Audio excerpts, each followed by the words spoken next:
Assalamualaikum warahmatullahi wabarakatuh. Waalaikumsalam. Waalaikumsalam Waalaikumsalam warahmatullahi wabarakatuh. wabarakatuh.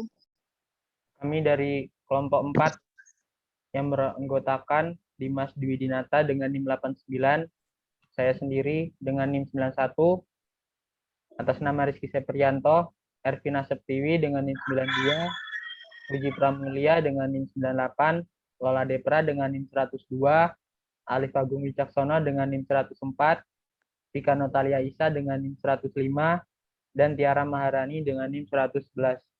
Di sini kami akan mempresentasikan PowerPoint dengan judul Perkembangan Islam di Indonesia.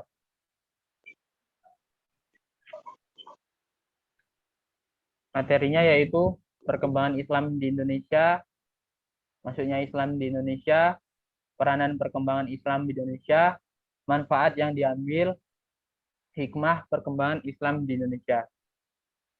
Baik, yang pertama adalah maksudnya Islam di Indonesia. Masuknya Islam di Indonesia. Sebelum agama Islam masuk ke Indonesia, berbagai macam agama dan kepercayaan seperti animisme, dinamisme, Hindu, dan Buddha telah dianut oleh masyarakat Indonesia.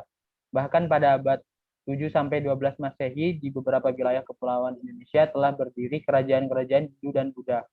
Menurut hasil seminar masuknya Islam di Indonesia pada tanggal 17-20 Maret 1963 di Medan yang dihadiri oleh sejumlah budayawan seperti sejarawan Indonesia, disebutkan bahwa agama Islam masuk ke Indonesia pertama kali pada abad pertama Hijriah, kira-kira abad 8 Masehi.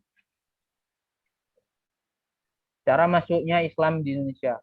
Islam masuk ke Indonesia bukan dengan peperangan maupun penjajahan. Islam berkembang dan tersebar di Indonesia justru dengan cara damai dan persuasif berkat kegigihan para ulama. Menurut Uka Cadrasasmita, maksudnya Islam di Indonesia dilakukan 6 saluran, yaitu yang pertama saluran perdagangan. Pada taraf permulaan, proses masuknya Islam adalah melalui perdagangan. Kesibukan lalu lintas perdagangan pada abad ke-17 hingga ke-16 membuat pedagang-pedagang Muslim Arab, Persia, dan India turut ambil bagian dalam perdagangan dari negeri-negeri bagian barat, Tenggara Timur, dan timur benua Asia. Saluran Islamisasi melalui perdagangan ini sangat menguntungkan karena para raja dan bangsawan turut serta dalam kegiatan perdagangan. Bahkan mereka menjadi pemilik kapal dan saham. Mereka berhasil mendirikan masjid dan mendatangkan mula-mula dari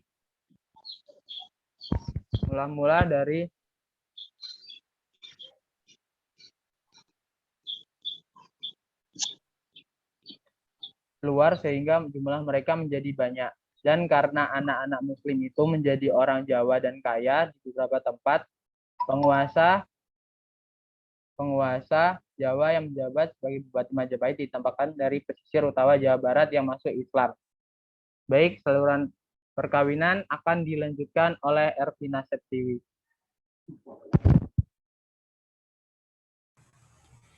Yang kedua yaitu saluran perkawinan.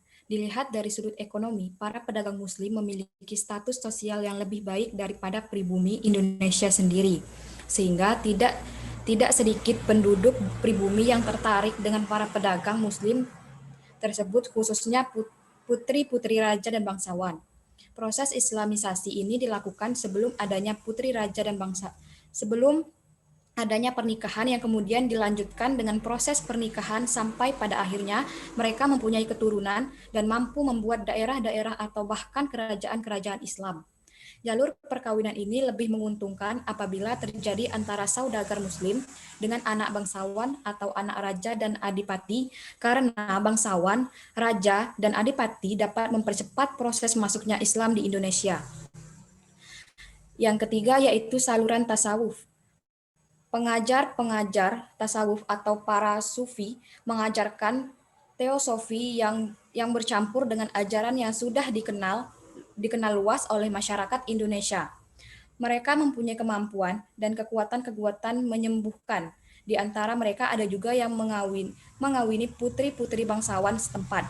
Dengan ilmu tasawufnya, mereka mengajarkan Islam kepada pribumi yang mempunyai persamaan dengan alam pikiran mereka yang sebelumnya menganut agama Hindu, sehingga agama baru itu mudah dimengerti dan diterima. Di antara ahli-ahli tasawuf yang memberikan ajaran yang mengandung persamaan dengan alam pikiran Indonesia pra-Islam itu adalah Hamzah Fansuri di Aceh, Syekh Lemah Abang, dan Sunan Panggung di Jawa. Ajaran mistik seperti ini masih berkembang di Indonesia di abad ke-19 Masehi, bahkan di abad ke-20 Masehi ini. Yang keempat yaitu saluran pendidikan. Islamisasi juga dilakukan melalui pendidikan, baik pesantren maupun pondok yang diselenggarakan oleh guru-guru agama, kiai-kiai, dan ulama-ulama. Di pesantren atau pondok, calon ulama, guru agama, dan kiai mendapat pendidikan agama setelah keluar dari pesantren. Mereka pulang ke kampung masing-masing, kemudian mereka berdakwah ke tempat tertentu, mengajarkan Islam. Misalnya pesantren yang didirikan oleh Raden Rahmat di Ampel, Denta, Surabaya, dan Sunan Giri di Giri. Keluaran pesantren Giri ini banyak yang diundang ke Maluku untuk mengajarkan agama Islam. Dan yang kelima yaitu saluran kesenian. Saluran Islamisasi melalui kesenian yang paling terkenal adalah pertunjukan wayang. Dikatakan Sunan Kalijaga adalah tokoh yang paling mahir dalam mementaskan wayang. Dia tidak pernah meminta upah pertunjukan, tetapi ia meminta para penonton untuk mengikutinya mengucapkan kalimat syahadat. Sebagian besar cerita wayang masih dipetik dari cerita Mahabharata dan Ramayana. Tetapi di dalam cerita itu disisipkan ajaran dan nama-nama pahlawan Islam. Kesenian-kesenian lain juga dijadikan alat islamisasi seperti sastra atau hikayat, babat, dan sebagainya, seni bangunan, dan seni ukir. Dan yang keenam yaitu politik. Di Maluku dan Sulawesi Selatan, kebanyakan rakyat masuk Islam setelah rajanya memeluk Islam terlebih dahulu. Pengaruh politik raja sangat membantu tersebarnya Islam di daerah ini. Di samping itu, baik di Sumatera dan Jawa maupun di Indonesia bagian timur, demi kepentingan politik, kerajaan-kerajaan Islam memerangi kerajaan non-Islam. Kemenangan kerajaan Islam secara politik banyak menarik penduduk kerajaan bukan Islam itu masuk Islam. Saya kembalikan ke moderator.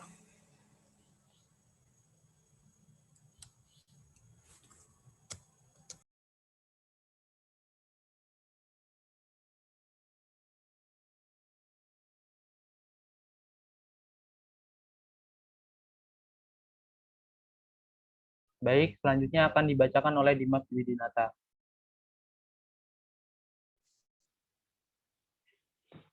Baiklah, selanjutnya adalah Islam masuk ke Indonesia melalui dua jalur.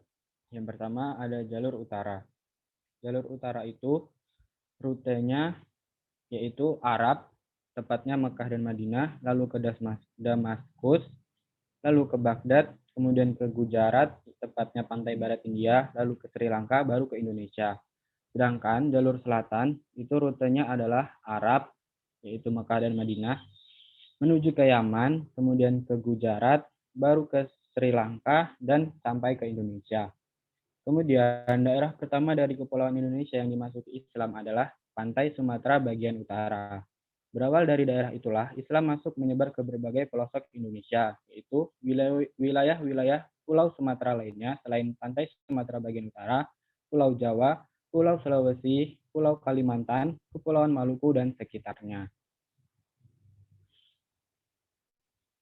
Dalam penyebaran agama Islam itu dalam kurun waktu yang berbeda-beda. Hal itu disebabkan antara lain sebagai berikut. Pertama, karena adanya dorongan kewajiban bagi setiap muslim atau muslimah, khususnya para ulamanya, untuk berdakwah menyiarkan Islam sesuai dengan kemampuan mereka masing-masing. Lalu yang kedua, adanya kesungguhan hati dan keuletan para juru dakwah untuk berdakwah secara terus-menerus kepada keluarga, para tetangga, dan masyarakat sekitarnya. Yang ketiga, persyaratan untuk memasuki Islam itu sangat mudah. Seseorang telah dianggap masuk Islam hanya dengan mengucapkan dua kalimat syahadat. Lalu yang keempat, ajaran Islam tentang persamaan dan tidak adanya sistem kasta dan diskriminasi mudah menarik simpati rakyat, terutama dari lapisan bawah. Lalu yang terakhir, banyak raja-raja Islam yang ada di berbagai wilayah Indonesia ikut berperan aktif melaksanakan kegiatan dakwah Islamiyah, khususnya terhadap rakyat mereka. Baik, saya kembalikan ke moderator. Baik, materi selanjutnya akan dibacakan oleh Putri Pramudia. Selanjutnya, yaitu perkembangan Islam di Indonesia. Yang pertama ada dari Sumatera. Daerah yang dimasuki Islam dari kepulauan Indonesia adalah Sumatera bagian utara, seperti Pasai dan Perla. Karena wilayah Sumatera bagian utara letaknya di tepi Selat Malaka, tempat lalu lintas kapal-kapal dagang dari India ke Cina. Para pedagang dari India, yakni bangsa Arab, Persia, dan Gujarat, yang juga para mubalik Islam, banyak yang menetap di bandar-bandar sepanjang Sumatera Utara. Mereka menikah dengan wanita-wanita pribumi yang sebelumnya telah diislamkan, sehingga terbentuknya keluarga Muslim. Mereka mensyiarkan Islam dengan cara yang bijaksana, baik dengan lisan maupun sikap, dan perbuatan terhadap sanak famili, para tetangga, dan masyarakat sekitarnya. Hingga akhirnya berdiri kerajaan Islam pertama, yaitu Samudra Pasai. Samudra Pasai makin berkembang dalam bidang politik, ekonomi, dan kebudayaan.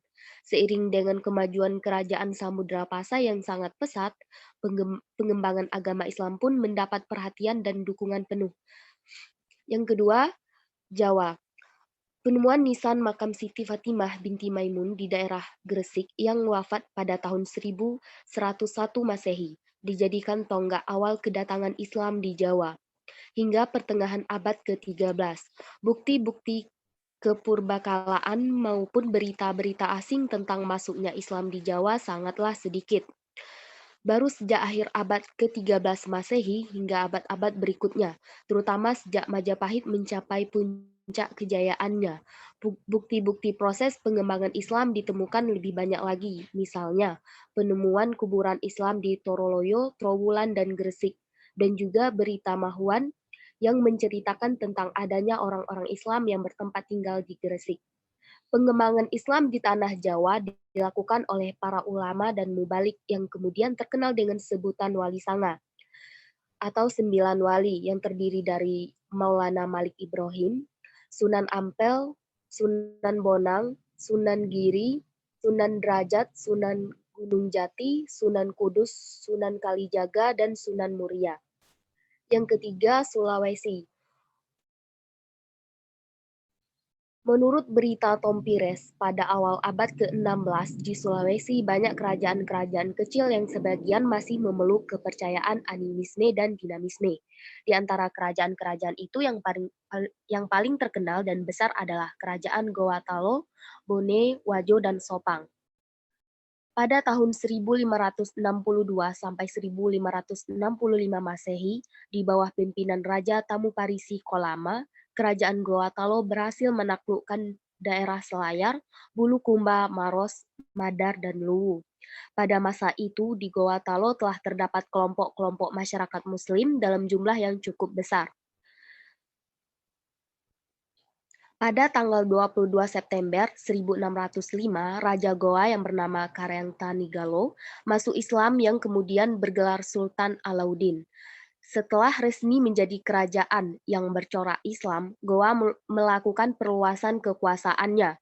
Daerah Wajo dan Sopeng ditaklukkan pada tahun 1611 Masehi.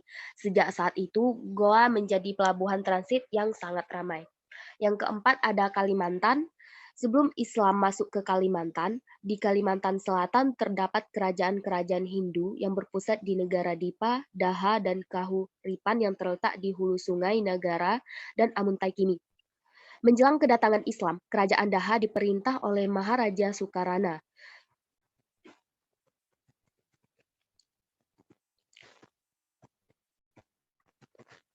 Dan yang terakhir yaitu Maluku dan sekitarnya.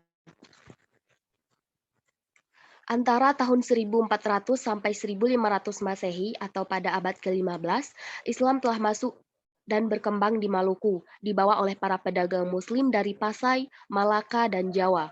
Mereka yang sudah beragama Islam banyak yang pergi ke pesantren di Jawa Timur untuk mempelajari Islam.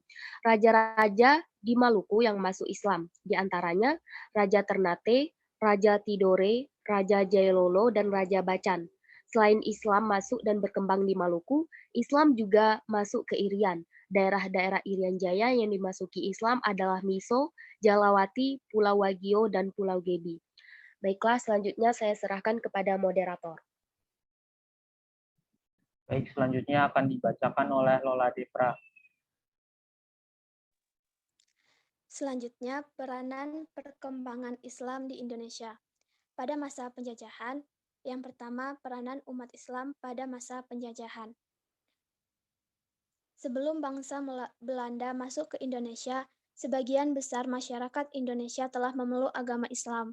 Ajaran Islam telah diamalkan dengan baik oleh sebagian besar kaum muslimin. Keyakinan bahwa manusia di sisi Allah Subhanahu wa taala adalah sama, tidak ada perbedaan derajat kecuali dalam hal iman dan takwanya kepada Allah Subhanahu wa taala. Menumbuhkan kesadaran terhadap kemandirian dan kebebasan untuk menentukan arah dan tujuan hidupnya, baik kehidupan pribadi, bermasyarakat, maupun berbangsa dan bernegara. Yang kedua, perlawanan kerajaan Islam dalam menentang penjajahan. Pada masa Sultan Agung sebagai Raja Islam Mataram di Jawa Tengah, penjajah Belanda sudah menguasai Batavia atau Jakarta. Pada tahun 1522, Portugis telah menetap dan mendirikan benteng pertahanan di wilayah Sunda Kelapa atau Jakarta. Portugis di samping berdagang juga membawa ajaran agama Katolik. Melihat keadaan seperti itu, kerajaan Islam Demak sangat khawatir. Maka pada tahun 1526, tentara Demak di bawah pimpinan Fathahillah berangkat menuju Sunda Kelapa melalui jalan laut. Selanjutnya, Fathahillah berhasil berusaha mengusir tentara Portugis dalam peperangan yang sengit terjadi dan akhirnya Portugis kalah. Sunda Kelapa dapat direbut Fathahillah pada 22 Juni 1527 Masehi. Kemudian Sunda Kelapa diganti namanya menjadi Jakarta.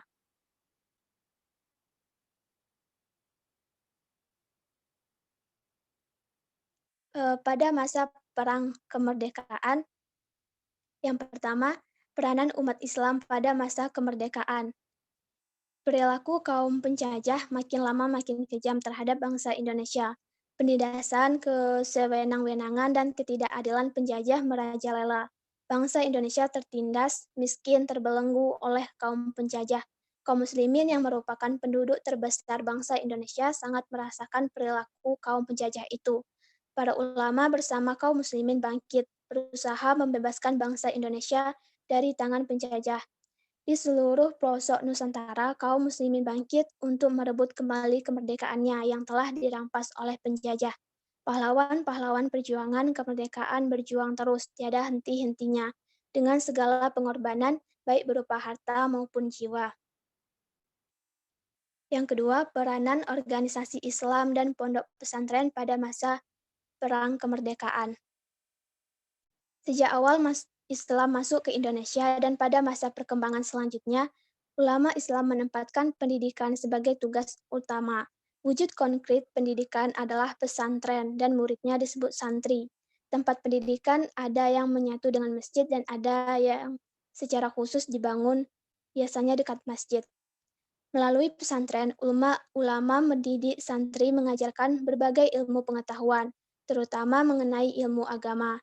Di sini diajarkan tentang keimanan, ibadah, Al-Quran, akhlak, syariah, muamalah, dan tarik.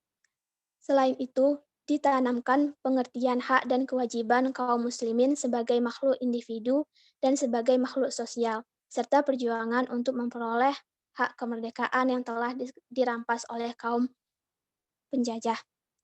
Kaum muslimin menyadari bahwa perjuangan tanpa dihimpun dalam suatu organisasi yang baik akan mengalami kesulitan dan kegagalan. Setelah putra-putri kaum muslimin banyak memperoleh pendidikan di luar negeri, serta meningkatkan peranan pendidikan di pondok pesantren, timbullah kesadaran mereka untuk membuat perkumpulan organisasi yang modern, yang berciri khas keagamaan. Organisasi keagamaan tersebut yaitu Syarikat Dagang Islam, Jamiatul Khair, Al-Irsyad, Persyarikatan Ulama, Muhammadiyah, Nahdlatul Ulama. Kemudian pada masa penjajahan, yang pertama peranan umat Islam pada masa pembangunan. Setelah merdeka, bebas dari kukuhan kaum penjajah, kaum muslimin secara bertahap mengisi kemerdekaan itu dengan pembangunan segala bidang. Pembangunan fisik material berupa perbaikan sarana transportasi, pertanian, perumahan, dan perekonomian. Sehingga pembangunan fisik material secara bertahap makin lama makin meningkat. Kaum muslimin selalu membangun dan mengisi kemerdekaan itu dengan menselaraskan pembangunan material dan spiritual dalam mewujudkan masyarakat Indonesia yang berdaulat, adil, dan makmur. Yang kedua, peranan organisasi Islam dalam masa pembangunan. Organisasi Islam yang sejak zaman penjajah selalu membina dan mendidik umat dengan berbagai ilmu pengetahuan dan mengembangkan semangat. Setelah merdeka, usaha itu pada dasarnya tetap terus dikembangkan dan ditingkatkan lebih baik. Dalam rangka ikut serta meningkatkan pengetahuan dan kecerdasan, serta kualitas masyarakat telah diupayakan melalui pendidikan pada jalur sekolah.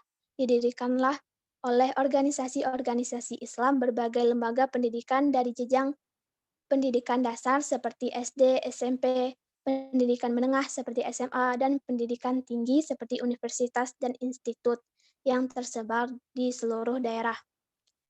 Yang ketiga, peranan para individu muslim dalam pembangunan.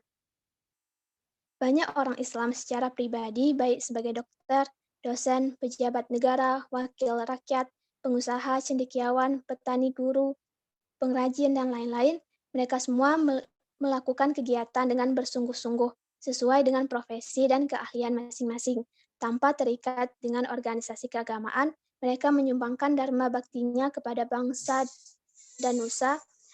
Memang menjadi umat Islam tidak harus menjadi anggota organisasi atau partai Islam.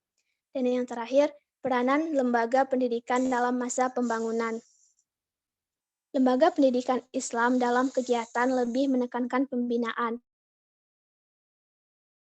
ilmu pengetahuan dan kecerdasan masyarakat melalui pendidikan pada jalur sekolah dan luar sekolah. Melalui pendidikan secara bertahap, ilmu pengetahuan bertambah meningkat dan sumber daya manusia menjadi lebih berkualitas. Dengan meningkatnya kualitas masyarakat, maka hasil kerja masyarakat pun semakin meningkat. Dengan demikian, meningkatnya hasil umat melalui jalur luar sekolah, antara lain dilaksanakan melalui pengajian, taman bacaan Al-Quran, kursus-kursus ilmu keagamaan, dan pembinaan di masjid-masjid.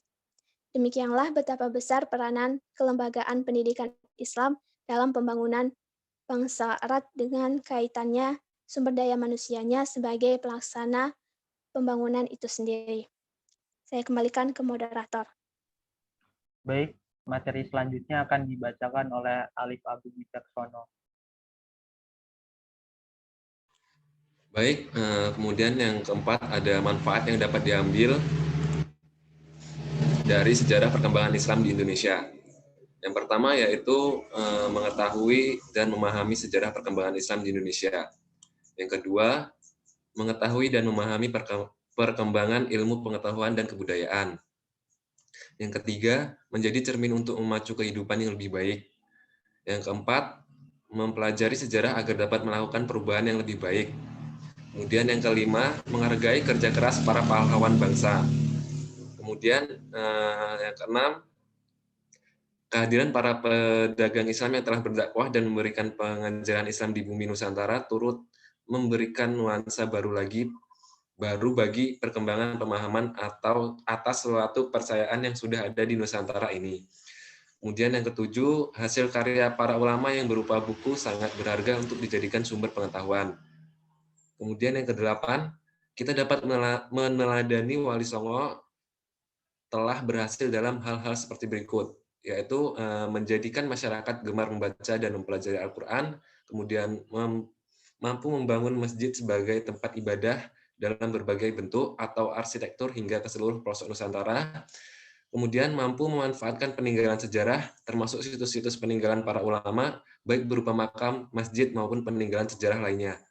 Kemudian seorang ulama atau ilmu dituntut oleh Islam untuk mempraktikkan tingkah laku yang penuh keteladanan agar terus dilestarikan dan dijadikan panutan oleh generasi berikutnya. Kemudian para ulama dan umara bersatu padu mengusir penjajah meskipun dengan persenjataan yang tidak sebanding. Saya kembalikan ke moderator.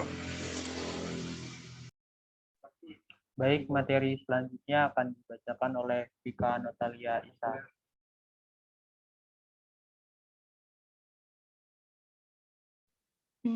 Lima yaitu hikmah perkembangan Islam di Indonesia. 1. Islam membawa ajaran yang berisi kedamaian. 2. Penyebar ajaran Islam di Indonesia adalah pribadi yang memiliki ketangguhan dan pekerja keras. 3. Terjadi akulturasi budaya antara Islam dan kebudayaan lokal meskipun Islam tetap memiliki batasan dan secara tegas tidak boleh bertentangan dengan ajaran dasar dalam Islam.